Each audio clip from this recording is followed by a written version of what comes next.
How do you know when a student gets it, is really thinking, learning, and understanding the lesson being taught in class? I just remember teaching them two-digit multiplication, and they all got it. They all got it. And I was convinced they understood it, because understanding for me was just getting it. And then 2 weeks later they said, "Mr. Church, do we have to multiply on these?"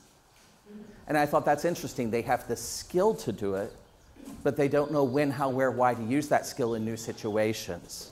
For the past 3 years, researchers and longtime collaborators of the Harvard Graduate School of Education, Project Zero, Mark Church, Mara Krechevsky, and Tina Blythe, have been meeting and working with Hawaiʻi Public Charter School educators who are part of the Thinking Classroom Hawaiʻi Cohort to delve into the practice of making thinking and learning visible. And if we want our classrooms to be rich places of thinking for children, then schools must be rich places of learning for the educators. Teachers and school leaders from 7 public charter schools across the state gathered at Innovation's Public Charter School in Kona for 2 days of professional development to learn, think, and reflect on their practice together in an effort to create a culture of thinking and learning for both teachers and leaders, who in turn create a culture of thinking and learning for their students. In teacher education, we often learn the I do, we do, you do, like gradual release of responsibility, and that's exactly like the approach that Visible Thinking Cohort takes, is that we do everything together, we watch it being done, we practice it. So everything that all the tools that I am learning and experiencing that enhance my practice as an educator, I'm able to turn around and use that universal benefit to help all of my students, and to say, look what I just learned, now you can use these tools to help you too. And it's been invigorating in the classroom. The students are learning how to talk with one another, how to hear their own voices, how to listen to other people's voices, and how to build on one another, and to recognize that their voices matter. It really made me step back as a teacher to really understand my mission and promise and vision as a kumu at Malama Honua Public Charter School, and really pushing myself. How do I set up the environment so that well, they're learning these skills, but how do I get them to a state where they can, yeah, this is when I'm going to apply it. This is how I'm going to do it. To create a new story of learning, the Thinking Classroom Hawaiʻi is helping educators to rethink the role of the student and teacher. What we're doing is, number one, provoking people's assumptions, values, and beliefs about education, about the role of the teacher and the role of the student, and about teachers identifying for themselves, what do I care about most? How can I support my students in learning that?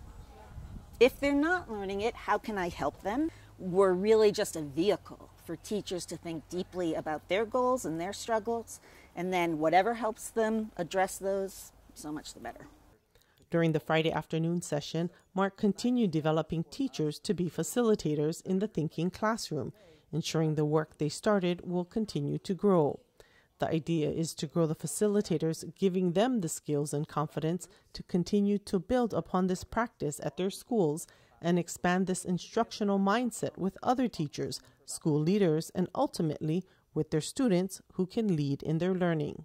I think at Innovations, the Thinking Classroom helped us center our curriculum focus on thinking and using that as a main goal within our project-based learning focus.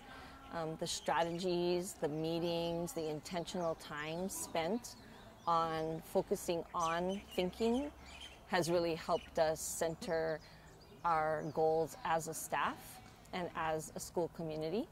Then on Saturday, all the teachers and school leaders gathered to see, think, wonder, and collaborate with each other in small groups and a large group.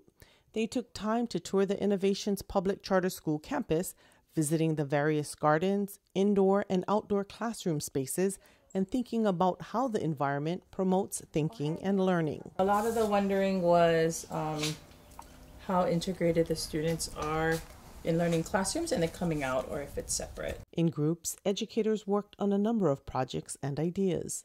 One of those was a paper airplane challenge, a project they could do with their students. With a blank sheet of paper, some pennies and paper clips, their goal was to create a plane that would fly farther than their competition. Small teams worked together to improve the aerodynamics of their planes. With teachers as learners, they were able to explore, collaborate, hypothesize, experiment, wonder, and test their hypothesis. The heart of the thinking classroom for me is about ongoing, sustained reflection and dialogue about what choices are we making that's supporting our students into becoming the kind of thinkers and learners that we want them to be here and now and long into the future, and recognizing our role in that. The teams meet monthly via Zoom, then 3 times a year in person. Mark, Mara, and Tina have done 4 school visits over the past year.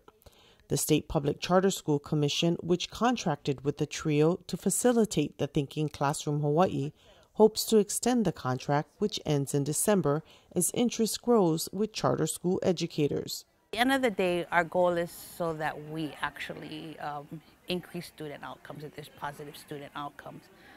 And so along with that, the bigger picture is how do we relook at how our education and how we deliver instruction, and perhaps think of this as a novel way or a new way or a different way of promoting student learning.